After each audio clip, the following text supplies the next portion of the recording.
বৃন্দাবনে যাওয়ার আগে এই যে আমরা প্রত্যেকটা দুনিয়া বৃন্দাবন লীলার আগে নবদ্বীপ লীলা করব কেন করি একটু জেনে নিই, তারপরে সকলে আমরা বৃন্দাবন যাব। বিরাট মহৎ বলেছে, কি বলেছে? আতো শুধু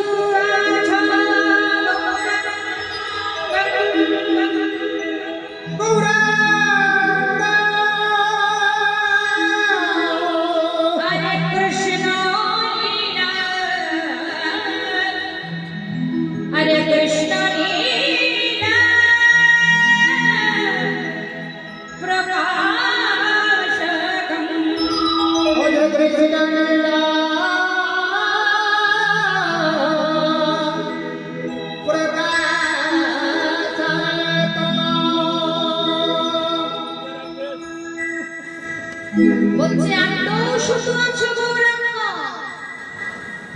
কৃষ্ণ লীলা প্রকাশক। বলছে গৌর হরি জন্মগ্রহণ করা কয়েক শত হাজার বছর পূর্বে এই ভারতবর্ষের মাটিতে বিভিন্ন জায়গায় দেখা গিয়েছে। এই যে আমরা যে ভাগবত যে কৃষ্ণলীলা সমগ্রভাবে বর্ণনা করা হয়েছে এখন হচ্ছে, আমার গৌর হরি জানিয়ে না দিলে কেউ আমরা কি জানতে পারতাম না। আমার গৌর হরি যদি নিজে জানিয়ে না দিতেন আমরা কেউ জানতে পারতাম না। তার প্রমাণ স্বরূপটা হচ্ছে জনকই এক ভদ্র উচ্চ শিক্ষিতা বিরাট ভদ্র। সেই ভদ্র বেশ কিছুদিন ধরে এক দুরাক্ত ব্যাধিতে ভুগছেন। বহু দামি দামি ঔষধ নিয়েছে, চিকিৎসা করেছে, ডাক্তার দেখিয়েছে, কিছুতে ব্যাধির আরোগ্য না পেয়ে সে নিশ্চিত মৃত্যু জেনে বসে বসে দিন গুনছে। রাস্তার পাশে বাড়ি, আর বাড়ির সামনে রয়েছে তার একটা মস্ত বড় বাগান। তার সেই ভদ্রলোক বারান্দাতে বসে আছেন। হয়েছে কি, সেই রাস্তা দিয়ে কবিরাজ চলে যাচ্ছে।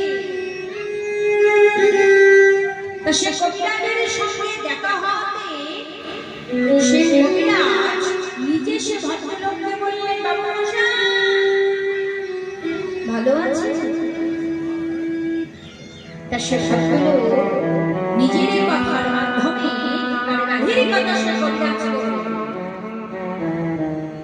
কবিরাজ বলছেন, আচ্ছা বাবু, আপনার বাড়ির সামনে একটি বড় বাগান রয়েছে, ওই বাগান বাড়ি কার? বলছে আমার। আচ্ছা, তাহলে ঈশান কোণে একটি গাছ রয়েছে, সে গাছটি কত দিন? বলছে সেটা বলতে পারবো না, আমার দাদু কোনোদিন কাটেনি, আমার বাবা কোনোদিন কাটেনি, আর আমিও কাটি, সে একভাবেই আছে। তা সে কবিরাজ বলছে, শুনুন বাবু, তাহলে আপনি কি কাজ করবেন? নাকি কাজ? আপনি প্রতিদিন সকালে উঠে ওই দুটি গাছের পাতা পেরে ধৌত করে পেটে নিংড়ে দুপুরটা মধু দিয়ে শোবো।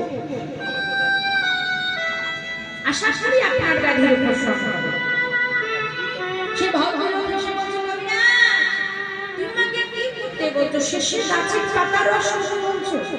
আমি কত দামি দামি ডাক্তার দেখিয়েছি, কত দামি দামি ওষুধ করেছি, চিকিৎসা করেছি, শেষকালে গাছের পাতার রস? আবার সে মনে মনে ভাবছে, তাই তো দেখতে কি মধ্যে তো আমাকে হবে।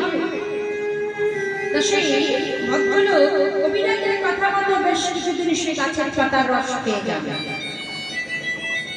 খেতে খেতে 2 মাস খাবার পর সে ভদ্রলোক সম্পূর্ণ সুস্থ। আবার সে রাস্তা দিয়ে কবিরাজ চলে যাচ্ছে, আর যেমনই কবিরাজ চলে যাচ্ছে, যে কবিরাজ দেখে সেই ভদ্রলোককে ডাকলেন, কবিরাজ,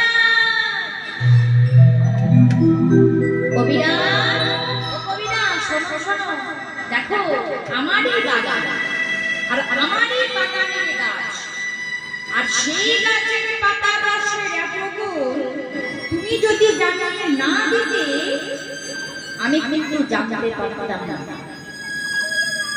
তাই মা, এই যে ভাগবতটাতে কৃষ্ণলীলা সমগ্রভাবে বর্ণনা করা হচ্ছে, আমার গৌরহরি জানিয়ে না দিলে কেউ আমরা জানতে পারতাম না।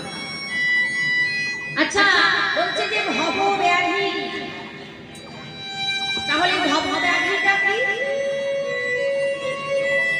ভব ব্যাধিটা কি? গাজ্জার জ্বর, মাথায় ব্যথা? বলছে না না, ব্যাধি জাত হলে মানুষের ভ্রান্তি আসে। কিসের ভ্রান্তি?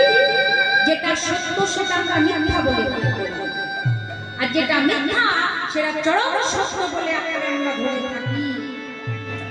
এটাই হচ্ছে আমাদের ভব ব্যাধি। আজকে যদি তাই না হতো, যেটা সত্য সেটা আমরা দূরে সরিয়ে রেখেছি, আর যেটা মিথ্যা সেটা চরম সত্য বলে আমরা ধরে আছি। আচ্ছা, আমরা যে বলি বাঙালি, তাহলে আমাদের প্রত্যেকটা বাঙালির মধ্যে একটি ধর্ম আছে। সেটা কি ধর্ম বলবো? আমরা কোন ধর্মের মানুষ? বলুন বলুন, কোন ধর্মের মানুষ আমরা? আপনাদেরকে যদি জিজ্ঞাসা করে আপনারা কোন ধর্মের মানুষ, তাহলে আপনারা কি বলবেন? আমরা হচ্ছে সনাতন ধর্মের মানুষ। আমাদের সনাতন ধর্মের মধ্যে আচার আচরণ আছে, কিরূপ সেবা করা, কণ্ঠে তুলসী মালা পরা, আমার গরিবদের নিত্য প্রতিটি সেবা পূজা করা। কিন্তু সেটাকে আমরা সবাই করতে পারছি না? পারি না। আপনি বৃন্দাবনে যান, নবদ্বীপে যান, দেখবেন বৃন্দাবনে নবদ্বীপে একটাও কিন্তু বাঙালি নেই যারা গোবিন্দের সেবা পূজা করে। সব দেশে। আচ্ছা, তাদের কি দরকার ছিল? তাদের তো কোনো দরকার